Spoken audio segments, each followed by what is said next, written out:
Data analyst की demand हर साल बढ़ती जा रही है। एक रिपोर्ट के मुताबिक 2030 तक डेटा एनालिस्ट रोल में 25% की ग्रोथ होने का प्रेडिक्शन है। हर बिजनेस अपने डिसीजन के लिए डेटा पर डिपेंड करता है और इसी वजह से एक स्किल्ड डेटा एनालिस्ट की जरूरत आज से ज्यादा कभी नहीं थी। और अगर बात करें सैलरी की, तो एक फ्रेशर डेटा एनालिस्ट मिनिमम 4 से 6 लाख रुपए पर एनम कमाता है और एक्सपीरियंस प्रोफेशनल्स के लिए सैलरी का कोई बार नहीं है। फ्यूचर में डेटा एनालिस्ट की डिमांड के साथ सैलरीज में और भी तेजी से ग्रोथ होने की उम्मीद है। तो एक डेटा एनालिस्ट बनने के लिए क्या चाहिए, इस वीडियो में हम एसेंशियल स्किल्स और प्रैक्टिकल टिप्स डिस्कस करेंगे जो आपको एक सक्सेसफुल डेटा एनालिस्ट बनने के लिए काम आएंगी। सबसे पहले समझते हैं कि एक डेटा एनालिस्ट का रोल क्या होता है। सबसे पहले आपको डेटा कलेक्ट करना होता है, एनालाइज करना होता है और उसका यूज करके वैल्यूएबल इनसाइट्स देनी होती है। और दूसरा, आप रिपोर्ट्स और डैशबोर्ड बनाते हो जो कंपनी के बिजनेस डिसीजंस को गाइड करते हैं। ये सुनने में आसान लगता है, पर ये काम करने के लिए आपको कुछ कोर स्किल्स चाहिए होती हैं, जो अब हम डिटेल में डिस्कस करेंगे। एक सक्सेसफुल डेटा एनालिस्ट बनने के लिए कई स्किल्स रिक्वायर्ड है, बट उन स्किल्स को आप लार्जली 2 पार्ट्स में डिवाइड कर सकते हो, technical skills and non technical skills. तो चलिए समझते हैं कि इस रोल के लिए कौन से technical and non technical skills required हैं और ये स्किल्स इस रोल में कैसे काम आती हैं। ये समझने के लिए हम एक कंपनी का एग्जांपल लेंगे जो कि एक ग्रोसरी डिलीवरी स्टार्टअप है। टेक्निकल स्किल्स, जिसमें पहला आता है एक्सेल या Google sheets for quick data analysis and automation. Company operations team के पास एक ह्यूज डेटाबेस है जो सेल्स और डिलीवरी टाइमिंग्स ट्रैक करता है। कंपनी की रिक्वायरमेंट है कि डेटा क्लीन करके इनकंसिस्टेंसीज हटानी है और एक डैशबोर्ड बनाना है जो रीजन वाइज सेल्स और डिलीवरी टाइम ट्रैक करके यूजफुल इनसाइट्स दे। तो आप एक एक्सेल डैशबोर्ड बनाते हो जो रीजन वाइज सेल्स और डिलीवरी टाइमिंग्स ट्रैक करता है। ये डैशबोर्ड ये इनसाइट देता है कि कितने % डिलीवरीज लेट होती हैं, जो ऑपरेशनल स्ट्रेटजीज और हेडकाउंट डिसीजन को इन्फ्लुएंस कर सकता है।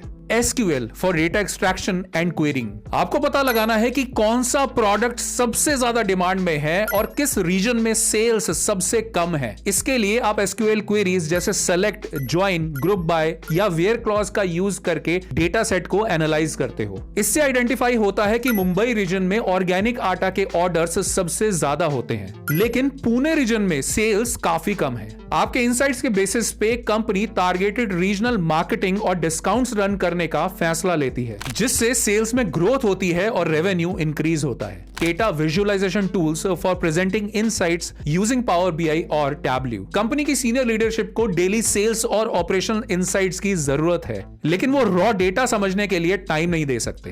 एज ए डेटा एनालिस्ट आप एक इंटरैक्टिव डैशबोर्ड बनाते हो जो रियल टाइम डेटा को विजुअलाइज करता है और एक पावर BI या टैब्ल्यू डैशबोर्ड को डिजाइन करते हो जो सेल्स ट्रेंड, डिलीवरी टाइमिंग्स और रीजन वाइज परफॉर्मेंस को डिस्प्ले करता है। डैशबोर्ड दिखाता है कि लखनऊ रीजन में डिलीवरी डिलेस के कारण कस्टमर कंप्लेंट्स बढ़ गए हैं। इस डैशबोर्ड से मैनेजमेंट रूट कॉज को समझता है और डिलीवरी फ्लीट को ऑप्टिमाइज करके कंप्लेंट्स को 10% तक रिड्यूस करता है 1 महीने में। Python for automation and advanced analysis, monthly reports prepare करने के लिए मैनुअल एफर्ट लगता है जो काफी टाइम कंज्यूमिंग है। आप पाइथन में पांडास और नमपाई लाइब्रेरीज का यूज करके ऑटोमेशन और एडवांस एनालिसिस करते हो। साथ ही पाइथन स्क्रिप्ट लिखते हो जो डिलीवरी टाइमिंग का डेटा क्लीन करता है और प्रिडिक्ट करता है कि पीक आवर्स में कौन सा रीजन ज्यादा रिसोर्सेज डिमांड करेगा। इस स्क्रिप्ट से मंथली रिपोर्टिंग का टाइम 10 घंटे से 2 घंटे तक रिड्यूस हो जाता है।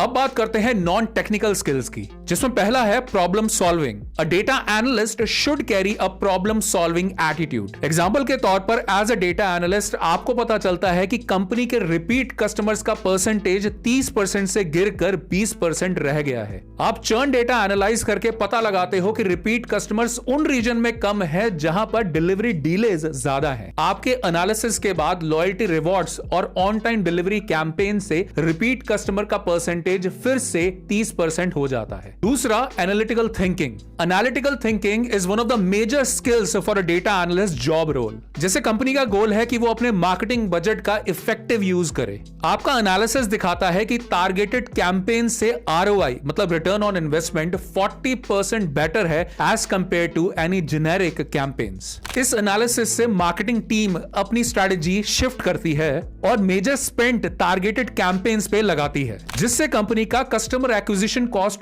5% से कम हो जाता है। बिजनेस एक्यूमेन, बिजनेस की समझ रखना एक डेटा एनालिस्ट के लिए बहुत जरूरी है। चलिए देखते हैं इसका प्रैक्टिकल यूज। मान लीजिए एक कंपनी के सीनियर मैनेजर्स को समझाना है कि उनकी इन्वेंट्री मैनेजमेंट एफिशिएंट है या नहीं। एज ए डेटा एनालिस्ट आप इन्वेंट्री डेटा का एनालिसिस करते हो और दिखाते हो कि नॉर्थ रीजन में अनसोल्ड स्टॉक की वजह से कंपनी को हर महीने 10 लाख रुपए का लॉस होता है। आप सजेस्ट करते हो कि डिमांड फोरकास्टिंग टूल इंप्लीमेंट किए जाएं। इस बिजनेस की समझ और एनालिटिकल नॉलेज से इन्वेंट्री लॉसेस 10 लाख रुपए से 3 लाख रुपए हर महीना तक रिड्यूस होते हैं। Communication skills, in most of the data analytical job roles एक data analyst directly senior management and non technical stakeholders को इनसाइट्स एक्सप्लेन करता है, जिसके लिए उसका कम्युनिकेशन स्किल्स स्ट्रॉन्ग और अडेप्टेबल होना काफी जरूरी है। आपकी क्लियर कम्युनिकेशन से डिसीजन मेकिंग फास्ट होती है और ट्रस्ट बिल्ड होता है। How to learn these skills, अगर आपको ये स्किल्स सीखने हैं तो मैंने कुछ टॉप रिसोर्सेज लिस्ट किए हैं जिससे आप स्ट्रक्चर्ड लर्निंग कर सकते हो।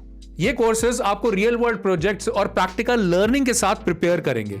इस वीडियो के डिस्क्रिप्शन बॉक्स में मैंने बिगिनर फ्रेंडली और एडवांस लेवल दोनों ही तरह के कोर्सेज के लिंक मेंशन कर दिए हैं, जो आपको स्टेप बाय स्टेप गाइड करेंगे और एक सक्सेसफुल और हाई पेइंग डेटा एनालिस्ट बनने में हेल्प करेंगे। Now a bonus tip for you.